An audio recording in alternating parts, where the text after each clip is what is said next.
तर या विभागाचा दुष्काळ कायमस्वरूपी या ठिकाणी नष्ट होणार आहे। येथील शेती पाण्याचा प्रश्न मिटणार आहे, त्याच पद्धतीने पिण्याच्या पाण्याचा सुद्धा प्रश्न या ठिकाणी मिटणार आहे। आज आपण बघतो नागझरी गाव त्या ठिकाणी कोरेगाव तालुक्यातील आहे, त्याच पद्धतीने राजाचं कोर्ले हे गाव आहे। त्याच्या बाजूने पाणी सगळीकडे जात असते उरमोडी योजनेचं, टेंबू योजनेचं, परंतु ही दोन गावं आज ही पाण्यासाठी अतिशय अडचणीत आहेत।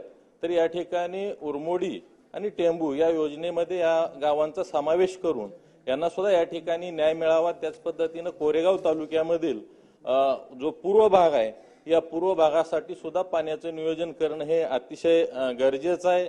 त्याच पद्धतीने या ठिकाणी शेती पाण्याचे प्रश्न जसे आहेत त्याच पद्धतीने रेल्वेचे पण प्रश्न या ठिकाणी आहेत। आता रेल्वेचं या ठिकाणी वायडनिंग चालू आहे, त्या ठिकाणी जे काही बोगदे आहेत आज किरोली असेल त्याच पद्धतीने नडशी या ठिकाणी बोगद्यामध्ये फार मोठ्या प्रमाणावर